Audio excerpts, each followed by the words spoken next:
This Transformers 967, another review, this time Transformers Prime, Cyberverse Commander, the two Decepticons, Megatron and Starscream. So here you go. So, the first wave of Cyberverse Commanders consists of Megatron, Starscream, Bulkhead, and Prime. I have them all except for Prime, but I do plan on going back out and picking up Prime. So yeah. So overall, two pretty cool figures, the Decepticons, which I am a big fan of, love Decepticons, and overall pretty nice. So here you go. So I'm doing them both together. Megatron is in his Cybertronian kind of plane mode, while Starscream is in jet mode. So pretty nice. Oops, sorry, that's my phone. So yeah, so overall, pretty good modes. Except for Megatron. I mean, I know that it's a very hard vehicle mode to redo, I mean, to make it into Transformer. So I understand why it's not a very good robot mode, but overall it looks like the one in the show. I know a lot of people are really upset with it, but it looks like the show. It really does, although it's not great and it's not very fun or anything. It's kind of just flattened out. It's still pretty much show accurate, I think, in my opinion. I think it's pretty good. He does have the cannon on top too. They managed to do that, which is pretty nice. And overall with Starscream's is better. It definitely is. It's a lot more of the car. As you can see, he does come with these kind of rocket missiles, but once you take those off, it very much looks like a jet. It really does. They did a good job with it. Overall, very nice. So now a little comparison. So let's just compare Starscream to the McDonald's Starscream. So yeah, so overall, they're about the same size, about the same thing. Obviously, this one's more thinner and slicker, but they're pretty much the same, which is kind of nice. I think that it's really cool to compare the Cyberverse Commanders with the McDonald's toys, because they're there's the same scale, and on in vehicle mode they're the same mode. So overall, as you can see, a lot of similarities, and they did manage in the Megatron's case to keep his head forward like he is in the show. So yeah, so overall it's good. You can't see the hand sticking off the back, but overall I don't mind this one so bad. I mean, it's just I don't really like his mode in the show, so I think it's more the show's fault than the Hasbro's fault for making it, because it's pretty show accurate. I mean, from the show it does look a lot like the jet. So yeah, so there you go. So transformation is extremely simple. Let's start off with Starscream here. As you can see, all you have to do is lift this up and unpeg it, and then that'll allow you to bring it down like this and extend it. So yeah, so just like that. The legs, they just peg in here, so you just unpeg them. There you go.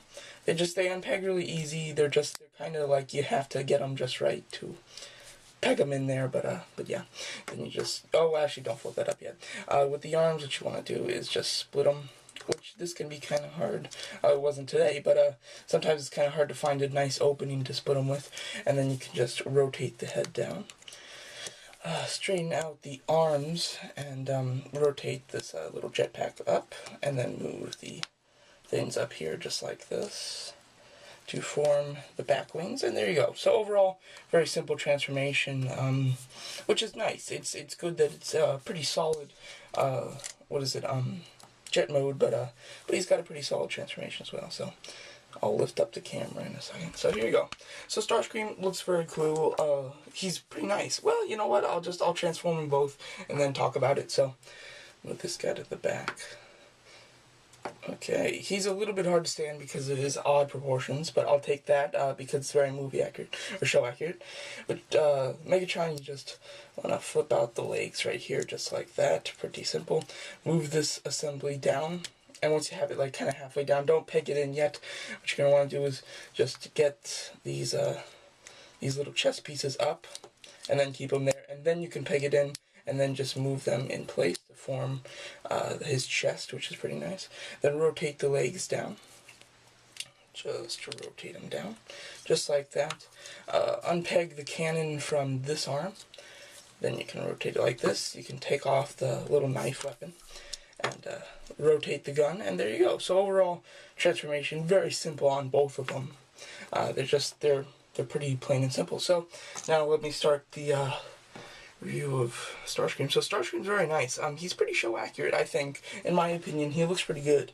I like the red highlights in his body and everything. I think that looks good, and plus the red little thing on his head.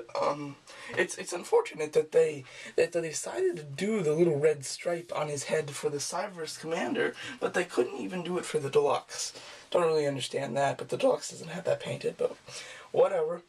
So overall, it's pretty good. I like how the backpack is formed. Sorry, I'm just trying to mess around with this Deluxe Starscream, but I like how the jetpack forms on his back. This is very show accurate. It wasn't like they're just trying to put the jet in the panels somewhere. This is actually how it is in the show, which is awesome. So because of that, there's really no kibble on this figure.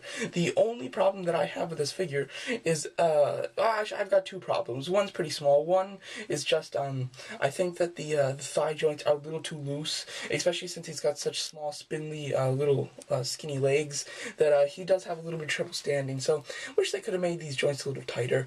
And then my other complaint is his arms. They're really just the nose of the jet, the cockpit, kind of. And they don't look great, as you can see on the back very well. So I wish that, you know what, they did a good job. I mean, if they could have gotten, like, this little cone to fold back, that would have made it a little bit better. What they could have done is put it on a hinge so you can just kind of pick it up and put it right here. And then they could have called it the missile, and that would have worked really well. But they didn't, which is okay. You know, they did a good job. For a Cyberverse Commander figure, it's a pretty decent job. I do like it. I like how he's kind of leaning over, kind of like he is in the show. He's got a great headpiece. The head doesn't have any articulation, but it can look up far because of transformation. And overall, it's just very good. I mean, virtually just no kibble other than this back stuff, but the back stuff is supposed to be there. That's how he looks in the show. So overall, the kibble on his arms is it. He's a really good figure. Definitely not the best. Out of him, Megatron, and Bulkhead, he's got the kind of worst robot mode of both of them, of all of them. But the thing is, he is a really good figure, so that just tells you how much better Bulkhead and Megatron are, because he's a great figure, and he's still the worst out of all of them. So that just shows you how good these figures are. So a little comparison. They're obviously, their own, although it looks like a big difference, they're only one scale apart. And, yeah. So, very cool. This is the first edition, obviously not the Voyager. So yeah, so overall, a really nice robot mode and car mode. Just, both in general, just very nice. So, definitely recommend that one. Now, on to Megatron. Now, Megatron has the absolute best robot mode out of all three of them, I think, and from what I've heard, Prime's isn't a great robot mode, so I think that he's the best out of all of them together, but he is just great. I mean, extremely show accurate. It really just looks like the spitting image of the one in the show, and the thing is, there is absolutely no kibble on this, not one little bit. There's nothing. The back is completely clean. There's just absolutely nothing. It's just a solid figure because there is no kibble, which is just great. I love that. There's no stupid backpacks or anything. It's just perfect. His arms are very nice, very show accurate, and he does have the gun on the arm and a very show accurate gun. That's the thing that I didn't like about the Voyager Megatron. The gun didn't look good. It looked like it was like more of a gimmick than the actual gun from the show. This one is very much the gun from the show. I love how the purple, kind of clear purple plastic is under these panels. I mean, it looks great. It totally looks like Dark Energon. He's got great articulation, no head articulation, but that's the only flaw. If there is a flaw, I'm gonna say there's no head articulation, but that is not a flaw at all, really. But what's awesome is that the knife can fit in here, and he has the knife from the show. So I mean, it's a perfect Megatron for a Cyberverse Commander. They couldn't have made it better.